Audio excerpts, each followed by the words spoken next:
Giving honor to the Spirit of Christ, which is the head of my life and the head of the church. I want to come to y'all with Good Morning Wednesday.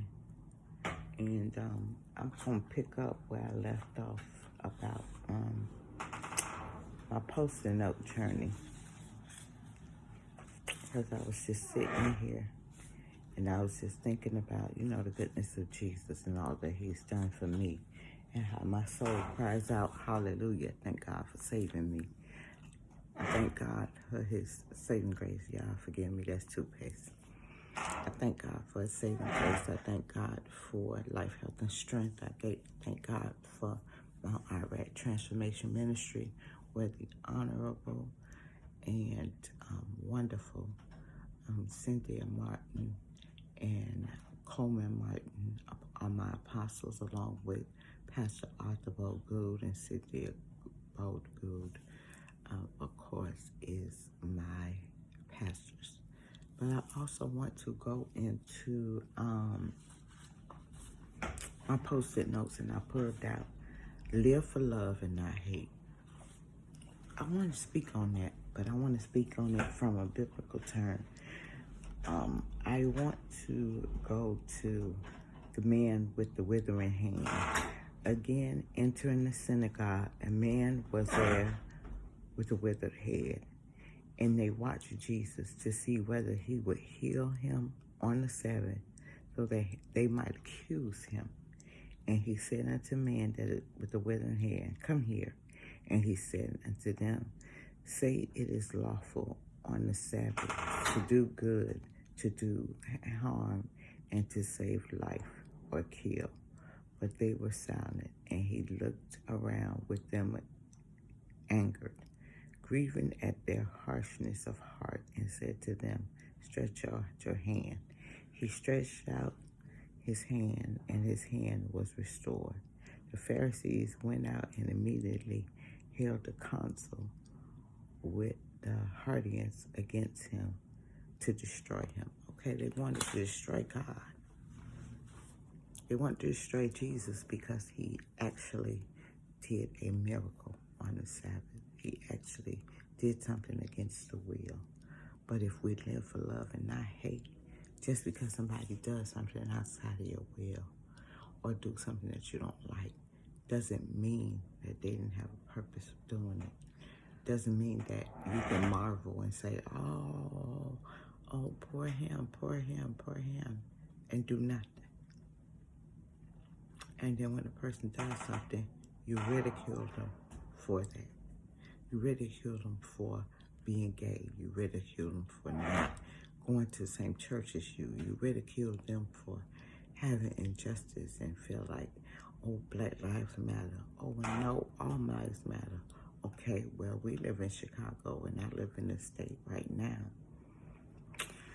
It was cold yesterday, and that was Tuesday. But it's going to be warmer today, and that's Wednesday. But if I'm living for love and I hate, y'all know I love cold weather, but there's warm weather coming in. But tomorrow, which is Thursday, there's Wednesday, I do pantry. And guess what? The temperature is going to drop back down. So whether it's a high or a low in our lives, we have to live for love and not hate. I might not like this warm weather that we're having today, but I know that better days are coming because I like fall. And I'm getting my house ready for Thanksgiving. And I wanted to talk to y'all about living for love and not hate. As y'all know, my daughter and I have been estranged from one another for quite some time. And it was a trigger at first. But her and I had a conversation yesterday. And we live for love. We don't hate each other. That hate has disappeared because you know what? I'm a parent who loves a child, who can talk to her daughter, who can speak to her, and I'm so grateful to God for that. So, yeah, some people want me to hate her because of what she did. But I can't, because I'm living for love and not hate. And I have to be an example to my daughter to let her know, although you did wrong to me, I still love you. I don't hate you. And although you had a conversation with me that might have been aggressive and mean, and the results that you have to live with are your end results. And then my daughter made a comment to me that was funny. She doesn't own a coffee pot because she said, I can just go to Dunkin' Donuts and just pick up something for $3.37. Every morning I get an extra large. And I said to myself, make it make sense to me. Okay, you don't own a coffee pot, but you get up every morning and have a cup of coffee because that's what you do. And we laughed and joked about our pumpkin spice now love. Before, she didn't like pumpkin spice, but now she lives for it in her coffee. And I tell her, I buy the creamer. I got pumpkin spice creamer. I also have pumpkin spice coffee. And what most people don't know is I'm normally vegan on Mondays and Fridays. And then also I don't drink regular milk. I drink almond milk, but I'm smart enough to have a Keurig that I can brew coffee whenever I want to, that I can have that because I'm living for love, not hate. I thought to myself, maybe I should get her a coffee pot. Maybe that'll settle her down. Then I thought to myself, for what? She's never going to use it because she's so bent on drinking Dunkin' Donuts every morning. But a wise woman would just simply buy a coffee pot and make her own coffee at home. But that's not her job. And although I have a Keurig and she doesn't, I'm not buying her up a coffee pot. If she thinks she can afford $3.37 every morning, hey, guess what? That's her life. That's how she does things. I love her. I don't hate her. I appreciate her. Yesterday I made a request. I'm not making sweet potato pies for Thanksgiving. That's not her job. She done some, oh, my mom will be gone. I said, I don't care. Drop my baby off. Let me see my baby for Thanksgiving. Drop off my pies and you can do whatever you want to do. You see that? Because I love her. My son, he's off today. He was off yesterday. He cleaned up his whole room.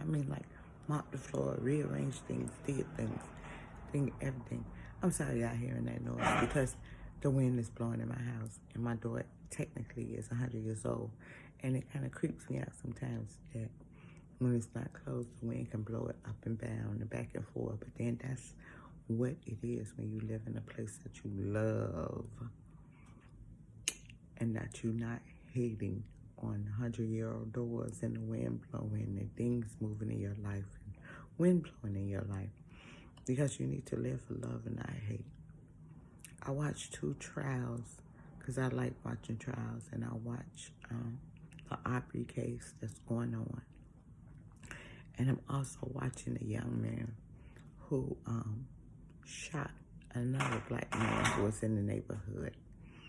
And they're trying to justify, and the people are outside of court trying to justify this man walking around with an AK-47.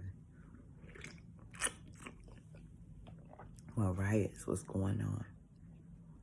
And they're trying to justify that he was saving his nation, his country, his life.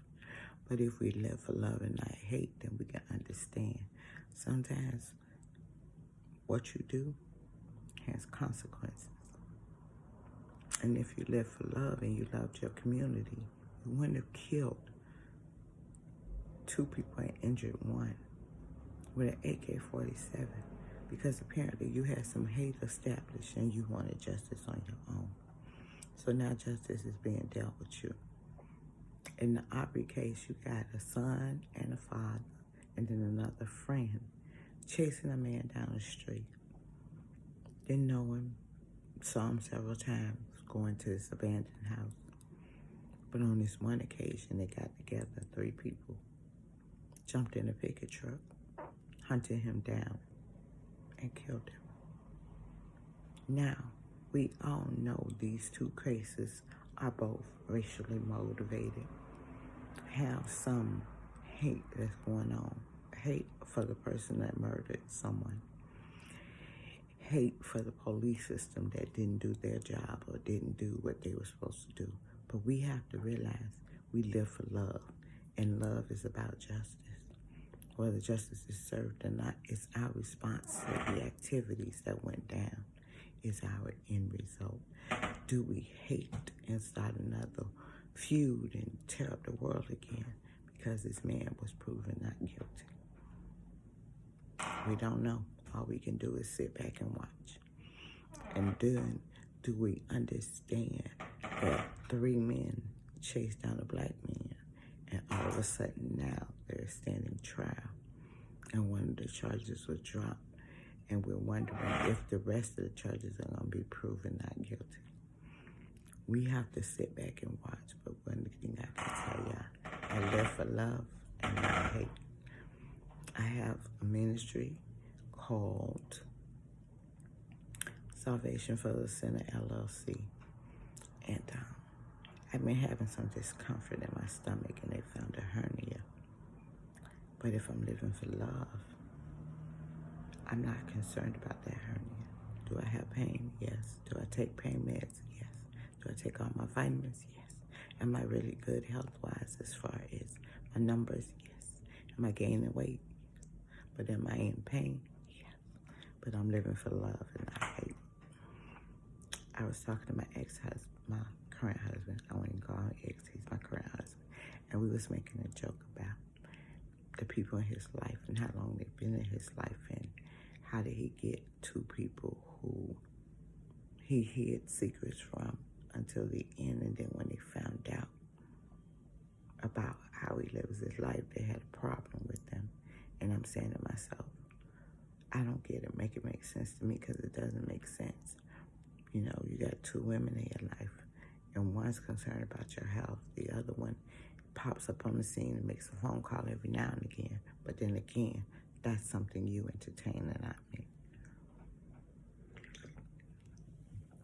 But I love my husband with all my heart. We are dealing with whatever I'm dealing with. He's dealing with whatever he's dealing with, and we communicate with each other. And like we told ourselves, we're living for love and not hate. Once our children recognize that we are still a unit, we are still together, we are moving together, living together in whatever area that is, they can even love the situation, or they can hate it. And guess what? I told him, I'm okay with not speaking to my children. You want to know why? Because I've raised them. Yeah. They're grown. They have the choices of making their own life decisions. I'm not accountable for them anymore. So that leopard that was healed, the man who had the withered hand that God held him on the Sabbath, he loved the world. He did it because he wanted to show somebody that he loved and not hate. But the hate that came behind it was already predestined to happen. Because when he started doing something on the Sabbath, they were looking for something to destroy him with, and they took their time to destroy him. But if we realize we're living for love, WWJD, what would Jesus do? You need to WWJD some things in your life, like what would Jesus do? That's my belief system. I believe in following the principles of God and Jesus and the Holy Spirit, and I speak in tongues, but don't get it twisted. I live for love and I hate. So my heart gonna live for love. My heart is gonna be loving, kind, gentle, patient. Those things are in the Bible.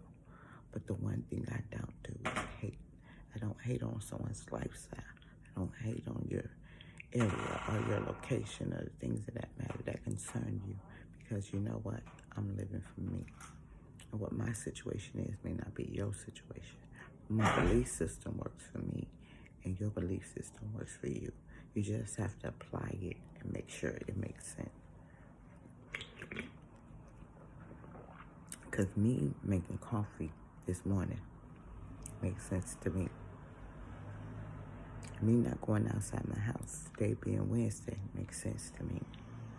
I'm staying in the house. Although we have Bible study at 6:30 at Mount Irad Transformation Ministry on 75th and Halstead, my husband made a clear understanding that I can't be outside in the dark.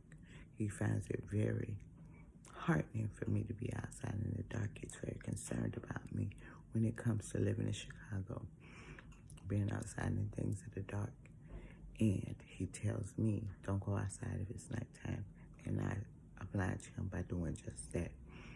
Because even though God is the head of my life, my husband is my leader. He owns what I say and what I do and how I think and how I live. And although we live in different states, we communicate as if we are one body with the same understanding. And we laugh and kiki about, doing pantry on Thursday and how involved in the church I am and his part should he come to Chicago and meeting everyone. And like I told him, I say, they know who you are because they pray for you. I put my husband's name out there for prayer because he is going through a lot and dealing with a lot. But he is not saved like me, doesn't do things like me, as a whole different person, but he loves me and he doesn't hate me. And people hate me because I love him. Sorry. Say what you want, say what you will. That door drives me crazy. I'm telling y'all. When you live in a 100-year-old building and you have the original doors, sometimes the wind blows and the door might open, door might close, door might do everything. And I love my life the way it is. As most people know, I have a pet rabbit. Her name is Fluff. She is a very unique rabbit, but she's gaining weight rapidly. And the reason why she's gaining weight is because I feed her twice a day. She eats when I wake up. Then she eats at 3 o'clock. And I clean out the cage. I make sure she's clean. I make sure she's safe. I make sure she's happy. And she has treats and she has a lot of things. But I enjoy my time with me and my pet rabbit. Me and my granddaughter. Me and my daughter. Me and my son. Me and my husband. I don't hate any one of them. Because that is my nucleus, my family. The people I associate myself with, the family that I love. So if you have a family, like, share, and subscribe this. Remember, I wish you wealth, health, and prosperity. Have a blessed and wonderful day. Remember, you love life and don't hate it. Because hating your life can put you in a whole different mind frame where you can't change yourself. Renew your mind, renew your thinking. And remember, you live for love and not hate. Have a blessed Wednesday.